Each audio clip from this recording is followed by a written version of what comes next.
Greetings, YouTube. On Monday, we had the February champions intentionally leaked by Kabam.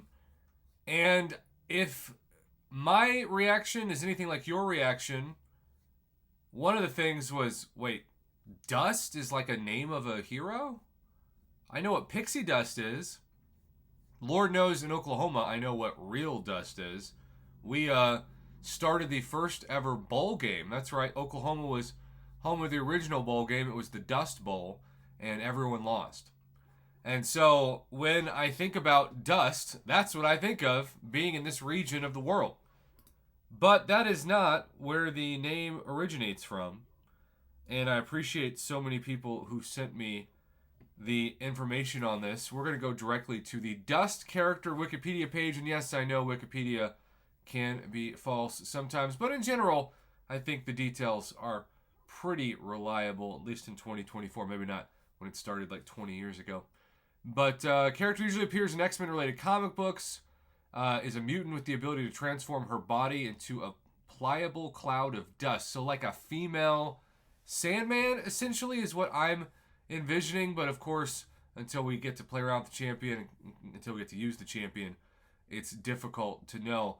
When I think of Sandman, I think about his utility regarding how many different damage over time effects he's immune to. And I would imagine that Dust is going to be similar in her utility. And so, yes, it is a 2005 comic. So it's been around for a while, or at least she has. Dust is a transmorph able to transform herself into an explosive cloud of sand-like silicon particles and maintain control of her sand form. Again, if this sounds awfully familiar to Sandman, I think that is by design. She can reform her normal body at will or maintain an aerial-based sand form in the shape of her human body. Her sandstorm form is resistant to most forms of injury, which again I assume is going to be the case with her immunities for the overall package of her champ's utility and the positives that come with that being a tempting champion to purchase for Battlegrounds. In fact, Dust makes perfect sense for Kabam regarding Battlegrounds, because now that we know that Valiant players for the third consecutive month, I believe, since December of 2023, get to guarantee themselves for $100 American plus taxes and fees and whatever the conversion rates of your currency are in the Google Play or Apple stores or Kabam website store, actually, you get guaranteed access to her. And so I truly believe right now I probably made a mistake by not just biting the bullet and spending $100 on 6-star Bullseye, because in Battlegrounds, for the top accounts, of which my account technically is one of the top accounts, but the, of course, skills are nowhere near to match it. One of the top reasons why you have a top account is to keep up with the Joneses. And Bullseye, even if you have an Iceman or a Domino or a Bishop or some other great mutant counter, Apocalypse might be one of those, you're still going to take a lot of block damage from the special one. You're still going to have to be patient so you don't get that reflexive stun once he fires the special. He is going to be a pain on defense, similar to Korg, for years to come, no matter who is countering him. But we also, of course, understand that Kabam creates a new bad, amazing GOAT defender to then create eventually a GOAT counter to that GOAT defender, and GOAT is in greatest of all time. No different than Blade created to stop magic, or someone like Black Widow Clairvoyant made to stop Medusa. You can just keep going down the list. Nimrod to stop Apocalypse. This is how the game makes money. This is how the game remains interesting. Oh, they're shock immune? Well, what about neuroshock immune? What do you mean? What the heck is a neuroshock? Doesn't matter. It's in the game now. Good luck. That's just how this game evolves and operates. And, to be fair, I think that's how it should, because that's how it remains current.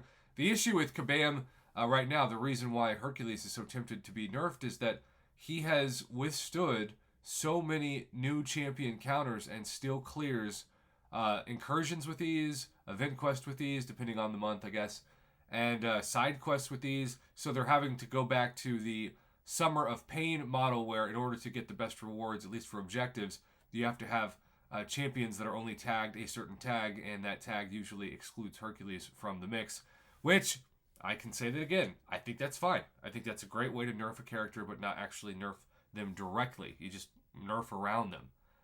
So, 4 makes her hard to detect telepathy, according to Jean Grey and Professor X, really could be a reverse control immune champion nominee too, which the game is evolving with inverse controls. I hate them. I'm terrible against them.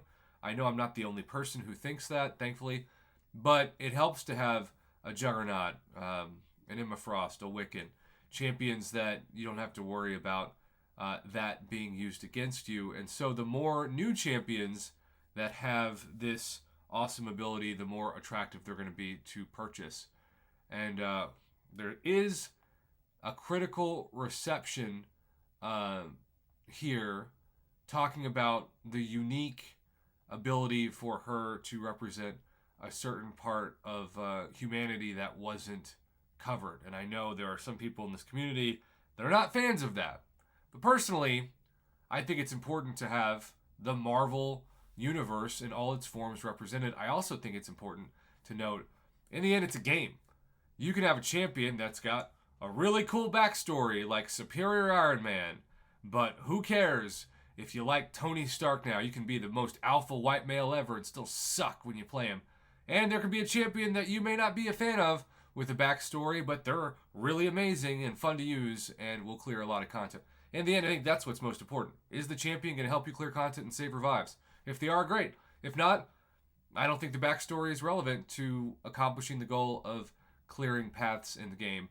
And that's what I think I personally would encourage people who maybe see champions and aren't familiar with them, or they look them up and they get triggered and they think, gosh, this isn't the MCOC I remember. Well, first off, we have over 250 champions in the game, so we've got to become more creative with finding new champions so we don't run out of champions and suddenly have to just make a bunch of champions like Realm of Champions, which of course isn't even around anymore, partially because of that reason. But also, maybe they're just going to be amazing. Like, I don't know who Bullseye was, unless they're talking about the DC version, and this is a Marvel game, but now Bullseye is a champion that looks fun to use and is the worst to fight. And so I just know Bullseye for that. I can't even tell you what his backstory is, but I can tell you I'm going to ban him in Battlegrounds every chance we get. So we're going to see champions like Dust more and more because they have to add unique, either you have them or you don't, reasons to purchase them. And yes, at some point I'm sure prestige will be a factor with at least one or two of the champions this year. It's always the case. It's by design. Even if you don't like a champion, you want to get them to keep up the prestige wars, as we call them in MCOC. But the bottom line is this. She, on paper at least, I'm not going to say for certain, I'm not going to make a mistake I made with Ghost years ago. I'm not saying she will be an amazing defender, but she should be an amazing defender given her champion buyout. Boss and so many others, thank you for sending this along to the channel. I hope that this video made the explanation a little bit better. I think the bottom line is we'll see if they're really good. And if they are, we'll be excited to use them and use them on defense. And if not, they'll be a meh champion like so many that just gets lost in the mid rankings of so many champions in this community.